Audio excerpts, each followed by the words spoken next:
Mini episode 713 of the FDH Lounge is brought to you by Sportsology, delivering unconventional columns and webcasts about sports, TV, music, movies, and more. Follow them on the web at sportsology.com. The FDH Lounge. You'll want to schedule your life around it. A long time ago, on a gloomy, wet Cleveland spring night, two men stand alone amidst the late-night drizzle. Their voices echo across the vacant station parking lot as they debate the merits of the great American radio show that have been missing for far too long.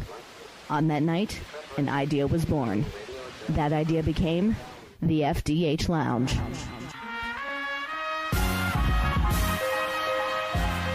Welcome to the FDH Lounge. Welcome, everyone, to the FDH Lounge. This is FDH Managing Partner Rick Morris. We have one of our favorite recurring conversational guests back with us today, somebody we love to talk a lot of different topics with, and we have over a long period of time. Today we have him here to talk WrestleMania 32 week. I speak, of course, of, as I say, good friend of the show, Evan Roberts from WFAN in New York, the Big 660 in NYC. You can follow him on Twitter at Joe and Evan. He is part of course, the Midday Show along with Joe Benigno. Middays 10 to 1 Eastern Time, and because of these worldwide, these global times in which we live, WFAN.com. Listen to it anywhere, or the radio.com app. Pleasure, as always, to bring him back in. So much to talk about these days. We got him back on the lines here. Evan Roberts from WFAN in New York. Evan, welcome back to the show, my man. Looking forward to having this conversation with you today. Oh, you kidding me? Is what I look forward to every year. It's our annual discussion of all things wrestling, college basketball, and God knows what else comes up.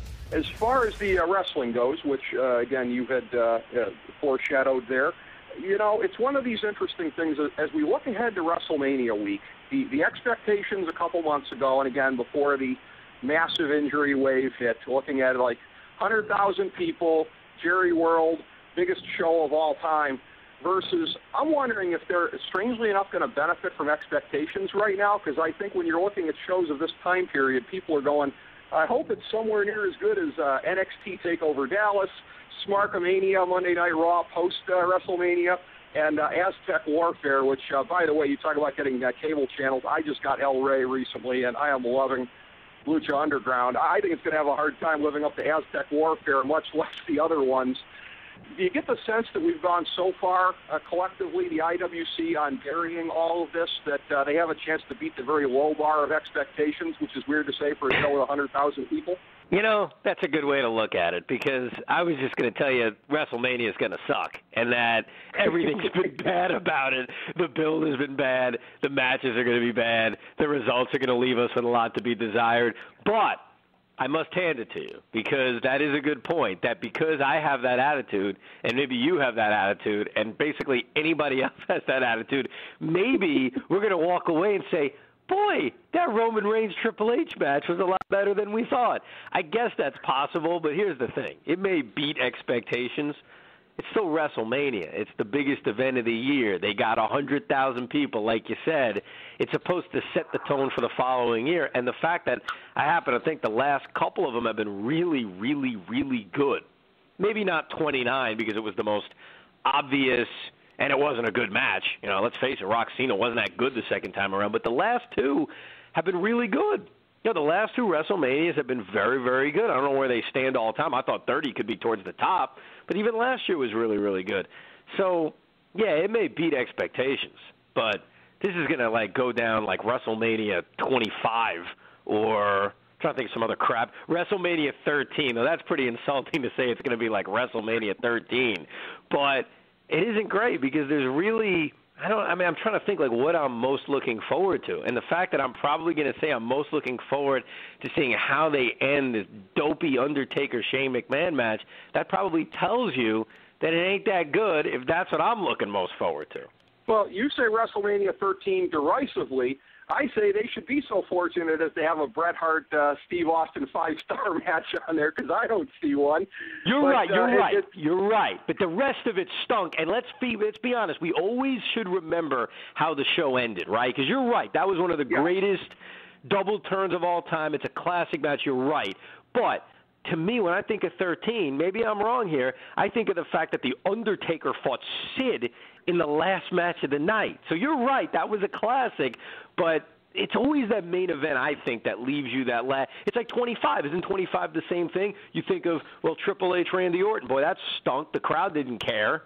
So I think sometimes, and maybe I shouldn't think this way. Maybe you don't, maybe others don't. But I always think of the way it ends, and that's why I put 13 towards the bottom.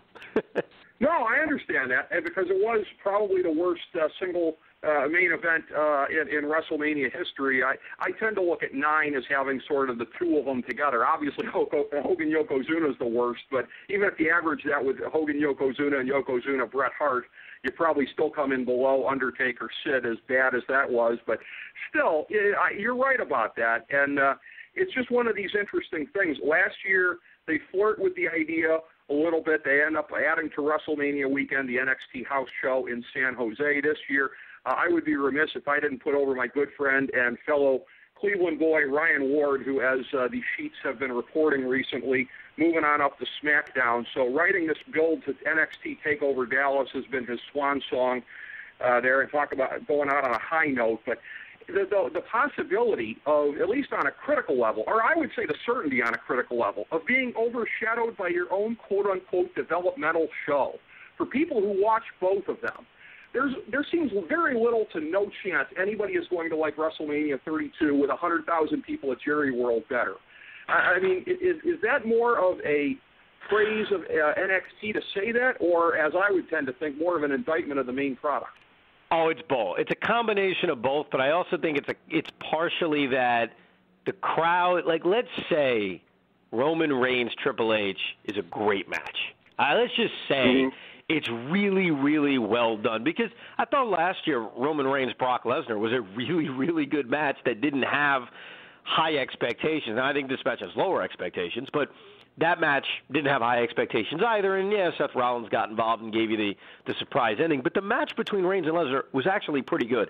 Let's just say Triple H and Reigns have a really good match, and Reigns wins. Obviously he's going to win, right? I still think that the people can't stand both guys so much that they'd have a tough time admitting it was a good match and still say, but NXT was a million times better. So I think there's no way we walk out of WrestleMania weekend saying, or the majority of people saying, WrestleMania was better, because I think the biggest problem this WrestleMania has is people don't like the guys in the main event. That's a huge problem. Like, that's a really, really, really big problem to have two guys that nobody wants to root for. You didn't have that last year. As much as people didn't like Roman Reigns, people love Brock Lesnar. So if Lesnar won, the crowd was going to go home happy. And obviously they did what they did with Seth Rollins. So I think that NXT will 100%, even if it's not necessarily better, will be perceived as better, because people don't like the guys in the main event. So unless they're pulling something out of their derriere that makes no sense and we don't see coming, people are going to be disappointed with the way WrestleMania 32 ends. I can't see how they won't be. I would agree with that. And again, as I mentioned before, in fairness, they're hit with an injury bug right now that is pretty virulent, that is pretty bad. But one of the things I like to do when I'm examining a card is just to kind of diagram it. Every card is going to have, of course, a main event. You always want to have at least 2 or 3 pretty strong semi-mains. It's very clear they're drawing a bar under the top 3 matches here. You take the top 3, and then everything else is getting much less play. Of the 6 participants, Triple H and Shane, so 2 members of the McMahon household here, Taker and Lesnar, 2 more part-timers, and then the 2 Shield guys who are the fair-haired boys of the promotion, Reigns much more than Ambrose, but still Ambrose. And then nobody else active day-to-day on this roster that is part of the future, that is part of what I think is a great crop of talent that they have on the roster, as a lot of people think. I mean, I guess the question answers itself, but I'd like to hear you address it. What does that say when you're looking at 4 of the 6 participants here, and the fact that even the 2 full-timers are former Shield members? Well, it says a lot about the writing more than the potential of a lot of the guys, because Kevin Owens has been an unbelievable heel for a year. He burst onto the scene, and if they used him the right way, if they wanted to, way back at Survivor Series, Kevin Owens could be main eventing WrestleMania. There's no doubt in my mind. AJ Styles has only been here for 5 minutes, but with the amount of excitement he generated upon coming into this company, if they pushed him the right way in the last couple of months, AJ Styles could be closer to the main event than he is right now. So I don't think it's like an indictment of the roster. It's an indictment of the way they've used these guys. Like, to me, It's terrible. Like the Triple H Roman Reigns build, sometimes it's good to have a long build, right? Sometimes it's awesome. Like Batista Triple H, that was great. They built that for a long time. Right. If you believe that the Daniel Bryan thing was what they intended, which none of us really do, but let's say they did do that, well, that was great. They built it from SummerSlam. They started this Roman Reigns Triple H thing from Survivor Series, except nobody wants to see it. Nobody cares. So they gave it a slow build, but nobody cares. And I think that's a problem. So they did this on their own by pushing Triple H as a main eventer, the guy who won some circus show match last year against Sting, and it was a circus.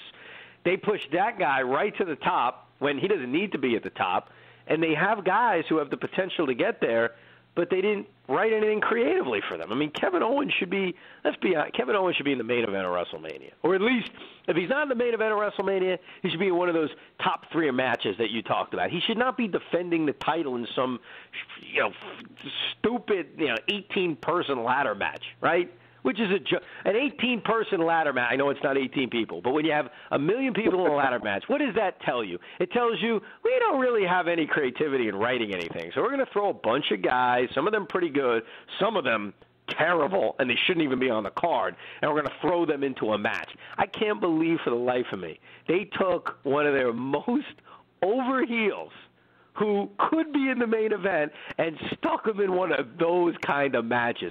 So what does it all say? It says the writing has sucked for a year. That's what it says.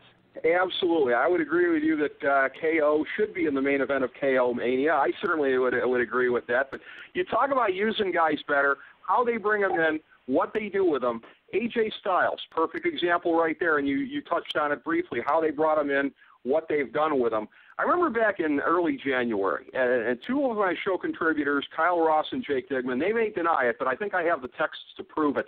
I'm getting this flurry of optimism from them that, Balor Club Invasion or Bullet Club Invasion or whatever. There were people that were actually thinking this is the direction they're going to go in to save WrestleMania, that they're going to go unconventional. They've brought these guys in at this time for a purpose. I actually didn't believe it initially, and then I kind of got swept up in it too. And then when AJ Styles debuted as the phenomenal AJ Styles at the Royal Rumble, and you could already see from the writing with NXT TakeOver Dallas that those guys were going to be stuck down there for a period of time, Finn Balor especially for the period of time. But what does that say about them right now? That, again, you've got these guys. You could go in a fresh direction. You could do a big invasion angle for WrestleMania with fresh guys. And on the other hand, if I haven't, this has got to be the greatest example ever of sticking to the stale formula. I mean, Undertaker, Shane McMahon, a guy that hasn't been around in 7 years. I mean, these are the directions you go in as opposed to something fresh. I mean, what are your thoughts on that? Oh, my God. It's just an example of, like you said, sticking with what they think works, and it really doesn't work. And they always have a tough time. Like when a guy like Kevin Owens breaks through, and he did, even though they're not pushing him properly, it's always like an upset. The idea that they were ever going to take guys who became popular elsewhere and really push them to the top, for the most part, they don't do that. It's like an upset when they do something like that. For the most part, it ends up being, like, really disappointing. That's usually the formula. And, like, the whole Shane McMahon thing, like, I get it that when he came out, he got this monstrous ovation, and that was really cool, and it was stunning, and, there really aren't a lot of good surprises anymore. So the fact that they pulled that over us was great. It was all fantastic until Vince McMahon informs us that we have to watch Shane McMahon, who was never a great wrestler, okay? All he did, I give him credit, was he would take big bumps. That's all he did. He was never a great wrestler, and I'm not putting him down because he's not a wrestler. I'm not saying he's got to be Kurt Angle. But, falling through glass against Kurt Angle or falling from the top of the Titantron or God knows what else he did, or his street fight with Vince where he does that one move, and that was very cool. That doesn't make you a really good wrestler. And the fact that you're going to stick him in the ring with a guy who, while he's in great shape, he really is. He's in great shape. But he's almost a senior citizen. And they think that's a good match because they put a stipulation of this guy controls Raw. I think it's awful. I thought they could have done something really cool with it. Like, I thought Shane was going to get, somebody to wrestle for him. Whether it was a magically recovered John Cena or Sting or something. I don't even know what or Bill Goldberg, for crying out loud. I don't know what it would be, but for it to be Shane McMahon against The Undertaker, the only reason I'm most looking forward to that match is because I want to see how they actually do it. Like, are they going to have, Undertaker just beat him, and that's it? Are they going to have some weird shenanigans a la last year with Triple H and Sting? So I'm intrigued because of the train wreck factor, but it's a terrible idea. They take this guy who's had this unbelievable WrestleMania streak. He's got one loss ever, and they're going to stick him against Shane McMahon, who's not a wrestler? So it's just typical of what they do. They settle for what they think works, even though it really doesn't. Exactly, and if Shane doesn't take a bump off the scoreboard at the 50-yard line, then I will be disappointed. That's the standard he sets for himself. So. That's true. That's the only way the match will be half decent if he does something crazy like that. Yeah, that's about the only way it could save it. And again, they booked themselves into a corner. Undertaker's last match, if he loses, even though theoretically Shane would be in charge and could restore him to being around. But again, you start poking at the plot holes with this Swiss cheese setup, and you'll be here all day. It's one of those things. You mentioned about Sting, and the main reason that we're not going to see him on this card, of course, the way that things went awry in his match against Rollins back in the fall here. For what this is worth, there was a Twitter Q&A session. I follow Sid on Twitter, and I just happened to see this. And I asked the question. I said, that buckle bomb, because this was right after Sting got hurt. I said, that looks dangerous. What do you think? You know what Sid said? He said, I wouldn't take it. That's kind of interesting. These guys are coming up with these indie-rific moves that look sensational. We've never seen them before, but I kind of think sometimes maybe there's a reason we haven't seen them before, because it's not like there's a testing and development area out there where we can see if these things are safe or not. What do you think of Rollins' buckle bomb? Because I kind of wondered about it before Sting got hurt. Yeah, I think that what we have to remember nowadays more than ever before is that these guys are wrestling like every day. Like, we don't even see them half the time when they're wrestling. So there are all these added risks, and I think they always try, because think about it, wrestling's been around forever. We've seen all these moves, right? We've seen a suplex and all this crap, and they always try new things. And at a time, like, it's tough to impress us anymore. It's tough to get one of those reactions that from the crowd.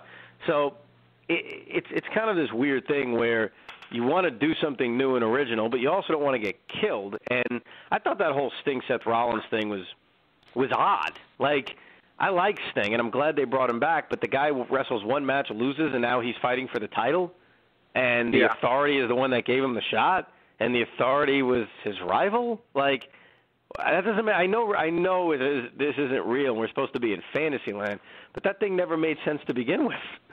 What made sense about that? Well, internal logic is not supposed to be dirty words when we look at this stuff. So you're absolutely right. We're supposed to be able to follow this. Some other things that may stand out on a show that looks like it is ripe to be stolen by somebody.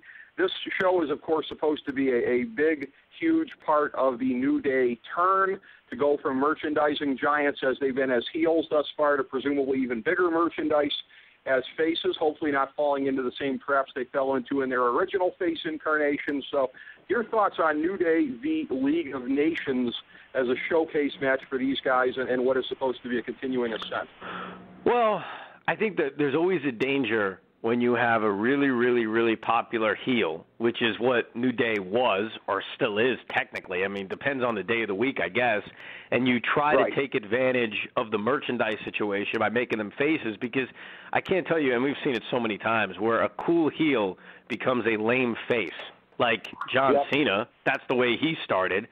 Cool, even The Rock to a degree, especially now. He's a lame face whenever he comes back. The same crap, and he has goosebumps. It's watered down completely. So they run that risk with New Day because they're very entertaining and they're very funny. But if you make them complete faces, especially in this PG environment that we live in with the WWE, it could really be a train wreck. Not the train wreck that they were initially, even though it wasn't by design, because I guess Vince McMahon thought they would get over as these motivational faces.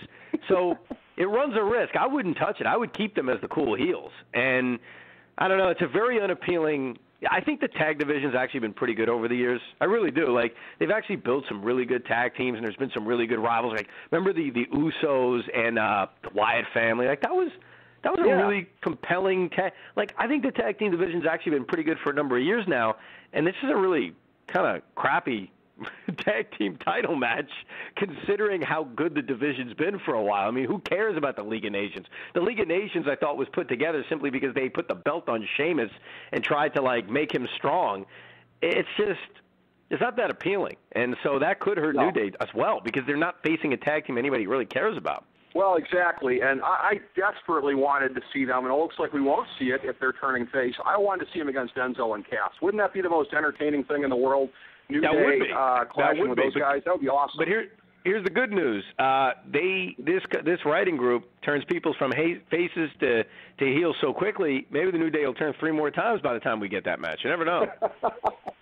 Yeah, I still want to see it. I definitely want to see it, and somebody that I'm a huge fan of, you talk about The Rock back in the day, somebody who I think has the ability on a smaller level, actually, because, again, there's only one Rock. The Rock will never quite, be duplicated again. But Sasha Banks, you look at the star power that she brings in what is going to be this triple threat match here, which I have to believe is probably the showcase for her to go on top. Somebody who people chant spontaneously for when she's not on a show, which is like unheard of for a woman wrestler. Somebody who, just in my estimation, again, got to stay healthy, whatever. But, I mean, at age, 23, 24, I think could be on track to be the greatest of all time. And this has the chance to be a launch for her in a match that she says they're going to steal the show at. She may have Snoop Dogg playing her to the ring, her cousin. What are your thoughts on that with the women's match, which for the first time maybe in the history of WrestleMania, is highly anticipated? It's amazing how over she is. Like, I don't know if I've ever seen, and I know, like, women's wrestling for the WWE has certainly changed. I mean, about 10 years ago, well, more than that, 15 years ago, it was simply a chauvinistic, let's see boobs, or as Jerry Lawler, what would Jerry Lawler, the kitties, the puppies, there you go. It's been so long, I forget how Jerry Lawler was such a pervert on TV. Puppies! That's what women's wrestling used to be. I've shown that to my wife, because my wife is kind enough to actually watch wrestling with me, and we watch Total Divas. Like, it's a really good show. By the way, Sasha Banks should be on Total Divas so we get to know her better. I mean, we're all sick of Natty. I mean, how much of Natty, and what's her name, the redhead? What's the redhead's name again? Eva Marie. Yeah, we can't stand Eva Marie. We're sick of seeing Eva Marie. Right. But Sasha Banks is like the most legitimately over woman I've ever seen in pro wrestling. Like, because I say legitimate because was Sable over? I mean, come on. Well, it was oogling. That's all it was. Sasha Banks is over because she's a really good wrestler. Okay? Yeah. She's got some personality in the ring. She's got that look in the ring which makes you care about what's happening, you know? Right. Which is very, very impressive. She's captivating. Yes. She's captivating. So I don't know what the ceiling is. Like, it's an interesting question to think, okay, what's her ceiling? Because it's the Divas. Like, are they really going to push the Divas to where maybe there's a pay-per-view someday where Sasha Banks is main eventing? I don't know if that's ever going to happen with the WWE, but what we can tell you, and what you know and what I know and everyone knows, is she's got a chance because people love her. People are captivated by her. And if they give the Divas time, because that's the real key, are they going to give them 5 minutes? Are they going to let them fight for 20 minutes? Like, are they going to give them time to put on a good show and tell a story? If they do that, and they do give them time, you're right. Like, that has a chance to almost be a show stealer, and it better be her coronation. I mean, there better not be the option of Charlotte retaining or anything like that. Like, she should have her coronation be at WrestleMania winning the Divas title, but you never know. That's right. They may decide to draw it out a little bit longer. And again, we got Bayley coming up at some point here too. So the recreation of that great rivalry on the main roster, Bayley, who like New Day can be an absolute merchandising monster. I mean, the talent that they should have in front of them in the years to come. Again, I'll be very disappointed if we're sitting here talking about WrestleMania 33, 34, any of the other ones this way. But 32, yeah, like you said, it could have some train wreck, aspects to it here. Could have some hopefully show-stealing aspects. AJ Styles and Chris Jericho. I just saw them at the most recent pay-per-view personally, Fastlane. Hopefully they can replicate that and have another good match. It will be very interesting to see. But always great to break this down with you, Evan Roberts, whether it be talking Final Four, whether it be talking WrestleMania 32 week. Always a pleasure. Thank you so much for being on. I look forward to chatting with you again. Anytime, my friend. Have a good one. I appreciate it. Thank you very much. The great Evan Roberts, everybody, from WFAN in New York, and thank you for tuning in to this mini episode of the FDH Lounge. As we bring the show to a close, we would like to extend our deepest gratitude to NBC, CBS, ABC, Fox, all Clear Channel affiliates, TNT, TBS, USA, UPN, Deadspin.com, YouTube.com, YTMND.com, MySpace.com, various blogs, Fox News, CNN, CNBC, MSNBC, IamBoard.com, Billboard.com, Google.com, ESPN, ESPN2, ESPN News, ESPN Classic, NBA TV, NFL Network, Sports Time Ohio, Athlon Magazine, Comedy Central, Cartoon Network, The Boomerang Channel, QVC, BET, The Spice Channel, Steno Notebooks, Manwich, Papermate Office Supplies, waitresses, strippers, bartenders, garbage men, janitors, microwave popcorn, the writers of The Office, Scrubs, Entourage, My Name is Earl, Oz, Metalocalypse and the Boondocks, Aquafina, and the Periodic Table of Elements.